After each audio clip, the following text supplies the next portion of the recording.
Breath in and out. Wow, could you see that? This is a good test to see if the hip flexors are tying into your back. Lift your left leg and push. Pain in the back? No. Right one. Pain? No. Both legs same time? Painful? No. You don't feel that in the back? Right, so now if your hip flexors are really locked up and that was pulling on your spine, then that would start bothering your low back. So I could rule the hip flexors out a little bit. I mean, they might be a little tight, but it's not really pulling and creating inflammation.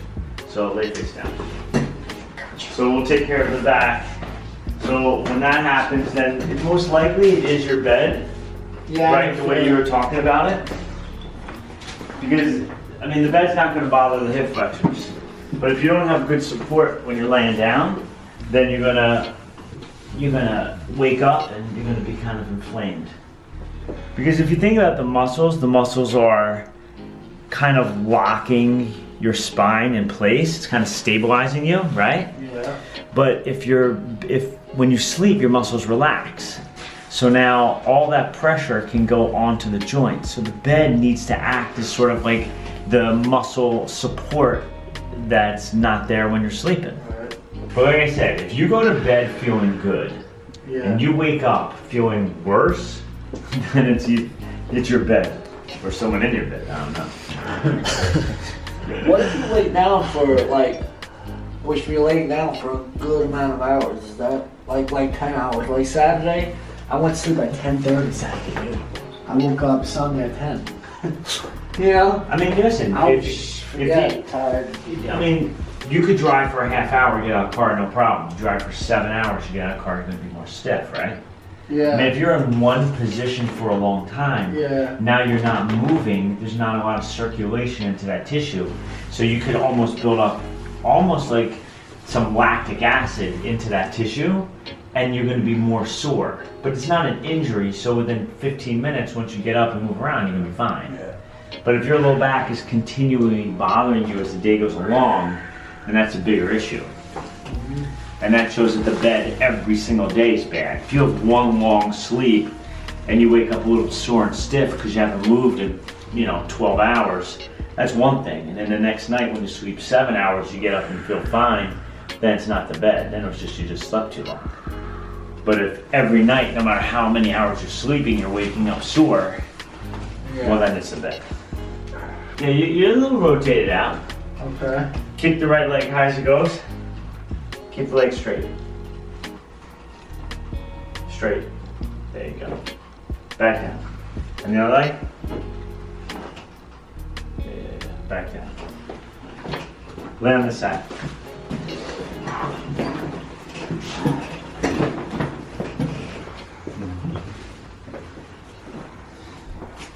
Face down. Easy peasy. Side? That side. So you came 3 times last week? Oh. You? I tried.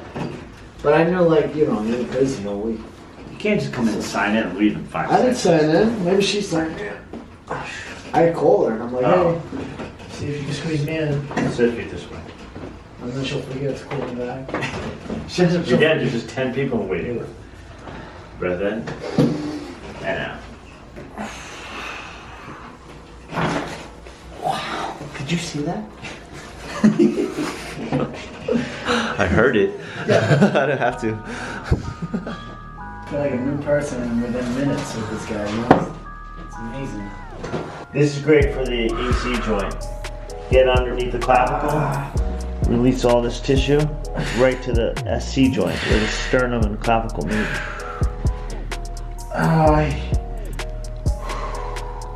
It's also good to torture people. It's like a win-win. If you want to torture somebody and get to help them at the same time. But he was snowboarding for the first time. He's not as good on the snowboard as he is as a dancer.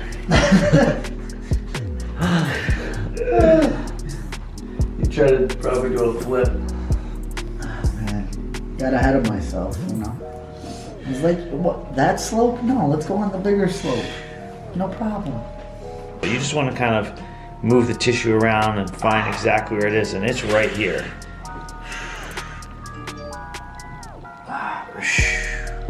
This guy thinks he's a chiropractor or something? Whoa, bro. Man. That's some color. Oh my god. What is that? Is that fluid or something? Come on. Oy. Wow. Oh my gosh. See that? No pain. No problem. Yeah, my first visit, I couldn't even. Wow. And now, the range of motion. Is it inside the elbow or outside? It's the olecranon. The tip of the elbow. I don't know how to pronounce it. Olecranon. Olecranon. What happened was last year, I got him in my ride. They told me it was mild edema built up in the olecranon. And But all that means is it's swollen, which means that there's some tissue tear, some inflammation. coming from repetitive impact. Yeah, exactly. So with the elbow, you're looking at two places. You're looking at the wrist and the forearm coming up, or you're looking at the triceps. Sometimes the biceps, usually it's triceps. You know, because with him, he does so many push-ups, so many handstand stuff.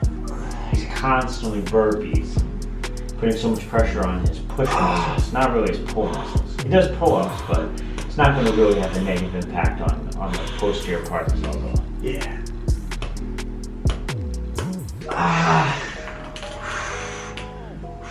Just let me know when you feel it. Okay.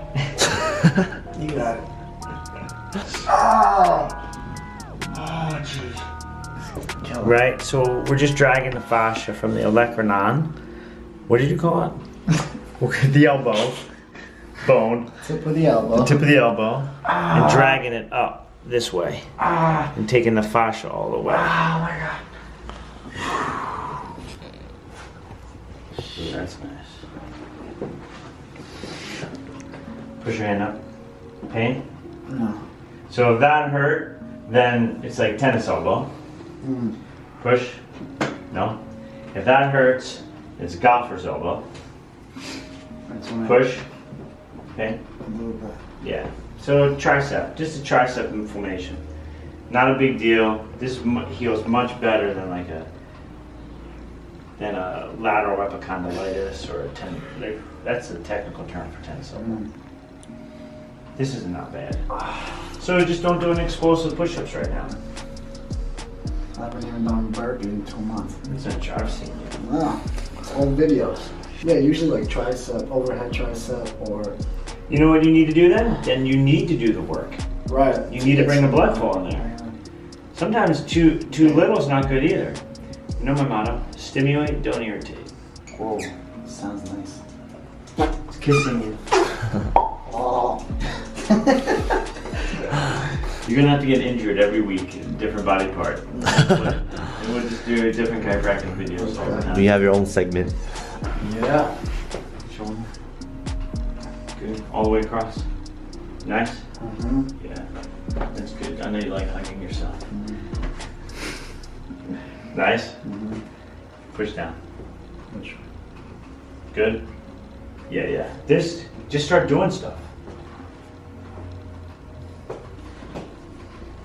Better? Yeah. Yeah. What about some, what kind of band work? I would do push-ups. With this? Yeah. Oh. For this? It's like, you know this exercise, Mhm. now? That's what really bothers Well, me. anything Or that- like this, I mean, it doesn't even matter. Anything that hurts your triceps is going to bother it. So band's going to bother it. But here's what you want to do. You don't push so hard on a stretched tissue. So don't come all the way to this here, because now you're contracting okay. on the stretched tissue. That's where you're going to hurt Halfway. it. So come just even up to here and go all the way. Do a full range of motion. Just don't push off the stretch, because when you're pushing off the stretch, that's where you're going to irritate it. So just this way, boom. So good form, go all the way full range of motion, but not up to here. If you're going to go up to here, just help yourself just a touch, and then go like that. Okay. And that will bring a ton of blood flow in there. Great. I will. Thank you. The man.